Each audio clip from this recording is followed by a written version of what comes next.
Hello and welcome to this video. My name is Claire and I'm a hobby painter from Germany. And in my videos I'm taking you with me to show you my painting process. I'm mostly focusing on intuitive art. I always have like a topic that I'm following and the rest is up to my intuition to develop.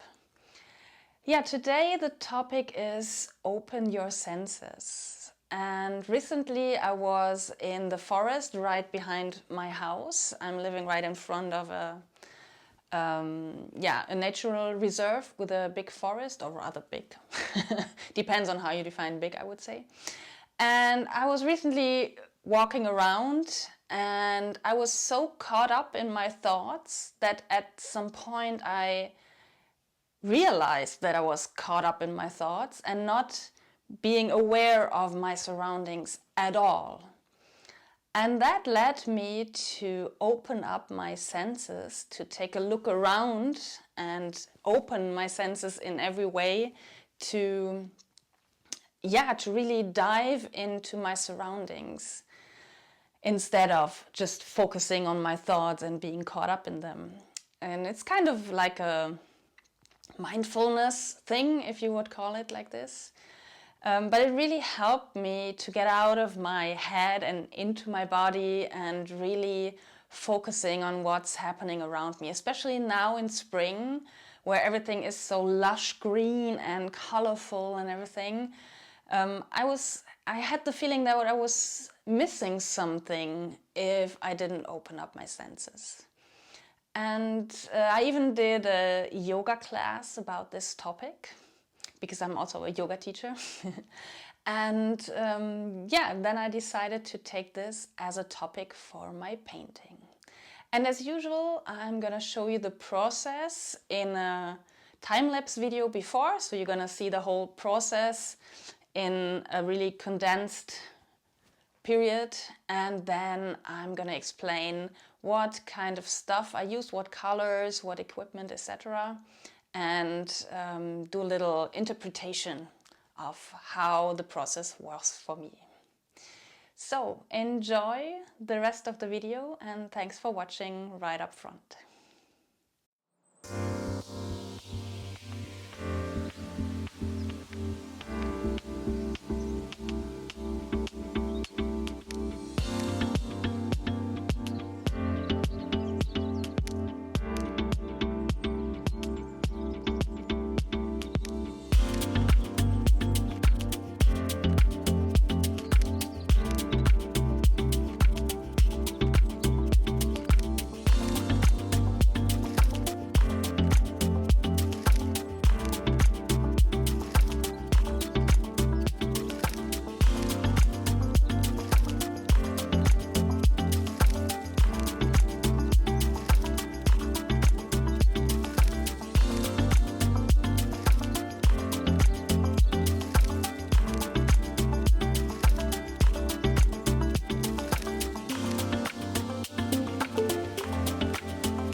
So that was the process of my painting in a time-lapse video, and now I'm gonna talk you through the material and equipment I used for my painting. Okay, so what kind of material did I use? I started, as you saw in the video, with the sun-like image here in the middle to place this picture on. I'm going to talk about this later on. And I used this color, this bright yellow, and those two sponge brushes, like the big one for the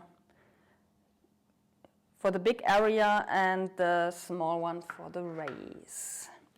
Then I painted this part, this dark blue, with this kind of sponge brush. It's a different shape, and it was just like brushing it.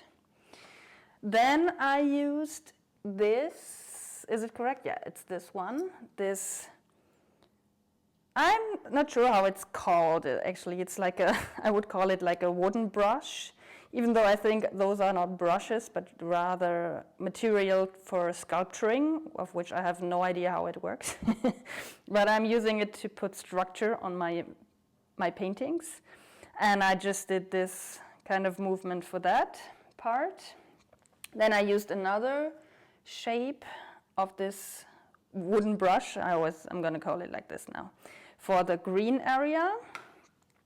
Then I went over to the, it's supposed to be red, but it looks rather pinkish, but okay. I used this cork for that, and this color, oh, by the way, I forgot to mention the colors. So I used this and this before. And in the end, I used this wooden brush with those spikes here.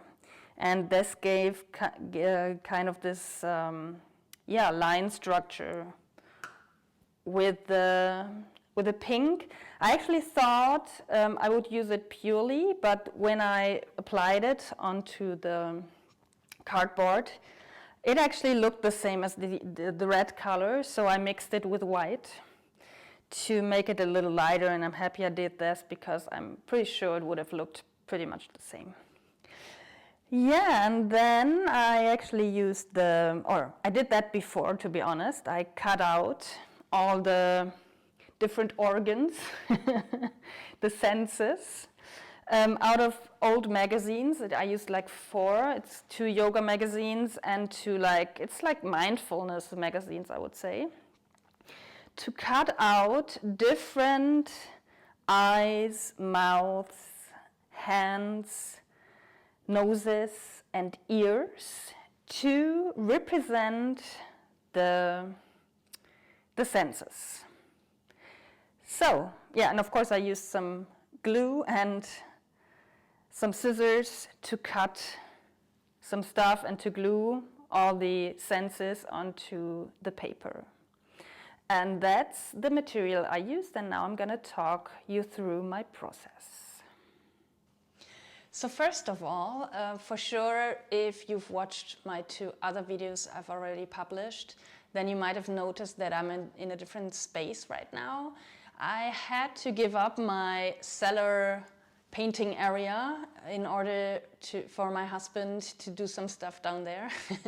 So I switched into our dining area actually, which is nicer because it has daylight, and I enjoyed painting here a lot today. And I might consider of switching mostly, but yeah, it's sometimes difficult to do that because if people are going, my family is like walking past all the time, it's not as nice. So that's why I usually choose the cellar even though there's no daylight. So that was that kind of topic. And if you want to watch my 2 other videos that I've already published, you're going to find a link at the end of this video. So what I wanted to do is show the senses, and wanted to have a painting that really represents the idea of opening the senses. And from the start I had the idea to use snippets of the different kinds of senses that we have, or like the organs that we have as senses, like nose, etc., and to cut them out of magazines that I have and to glue them onto the paintings. So that's why I started with that and cutting out those body parts out of the magazines. And actually, what wasn't planned is that I found this woman, because first I thought I might paint a flower or something else that stands for opening up the senses. I was thinking about a flower because it's for me it's like opening up a flower through the sunlight is like opening up the senses. And then I found this image in a magazine of this woman sniffing at a flower in nature, using all her senses at once, or maybe not tasting, but you know what I mean, I guess. You get the idea. And so I thought, wow, this is a perfect representation of that, of opening the senses. So I wanted to make her the center of my image. And then, I kind of had the idea to give her a glow. And maybe I was still influenced by my last painting, which had the topic of shine your light. And if you want to see that video, then find it linked up here. And I don't know. For me, it was the idea of giving her some sunlight and then having different, I would say, compartments in which the senses are represented with different colors, because I love it when it's colorful and have different colors throughout my images, my paintings. And so I wanted to have different sections for the organs, for the senses. And I wanted to have different kinds of structures in the background. That's why I used all those different wooden brushes and different kinds of brushes, because I didn't want the backgrounds to look all the same in their structure. I wanted to have different structures. I also love variety in that sense. So I did that, and then I actually sorted the different organs that I had, because I had different numbers. It was a lot easier to find, for example, noses than hands in the magazines. And so I had to take a look which kind of, or what kind of numbers I have for the different organs, and then find the right space, because the different compartments have different sizes. And so I didn't have many images of hands, for example, but bigger ones. So I used the biggest part for the hands, and then I chose the different parts according to the number and sizes of the organs that I had. And actually I wanted to have sprinkles in every part, and I wanted to have it everywhere. But then I had already started to glue the images onto the background when I remembered that I wanted to have sprinkles, because I had the idea when I was painting the backgrounds in the different colors. Then I thought, okay, I'm going to use the rest of the color to make sprinkles into every part.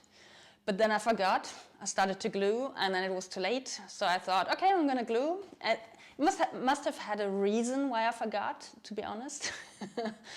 And then I glued the images first, and then I used one more time this wooden brush with the spikes to have some kind of sprinkles. And I used opposing colors in some sense, or tried to. And that's why I have those kind of sprinkles, dots on the image. Yeah, so I had a rough idea in my head in the beginning with the images I wanted to glue onto the painting, but the rest really developed by itself. I didn't have the idea of this kind of sun that's that's like a line or like a barrier for the different parts of that represent the senses. And I just knew I wanted to have some lines, but I didn't have the idea of that kind of sun. And I didn't have, of course, not the idea with that woman sniffing on the flower. It just was like when I saw this image, I knew I wanted to use it for my painting. But yeah, the rest was really like intuitive using, especially like the material I used. I knew I wanted to have different colors, but I didn't know how I wanted to apply them. So, and I chose just like by what I found was the best in that moment. And I'm actually quite happy and satisfied with the result, because I think it's a nice reminder for mindfulness in daily life, to really use our senses. Maybe we cannot use them the whole time. Like, for example, I think like tasting is a little more difficult when you're out in nature, unless you have like wild fruits or whatever that you can eat there. But I guess it's rare, so it's of course easier to use like listening and how it's called. I forgot, but you know what I mean, like seeing or using your nose. And yeah, it's just a reminder to be more mindful. And I hope, and I think, like, at least for me, I think I represented it quite well, and I'm quite satisfied with the result. And maybe that's an inspiration for you, like next time you're out. It doesn't have to be in nature, but then it's even more, it's even better to do it then if you're more present by using your senses, being more mindful, and really dive into the scenery where you're in which you're in, to really dive into it and to really absorb what you're seeing, what you're hearing, etc. So maybe that's an invitation for you to be a little more present and open your senses next time you're out, especially when you're out in nature. So I hope you liked this video. If you did, then please give it a thumbs up and consider following me, subscribing to my channel, and maybe you want to share this video with some friends who might benefit from that as well. So see you next time, and thank you for giving your time to me, for watching this video, and bye-bye.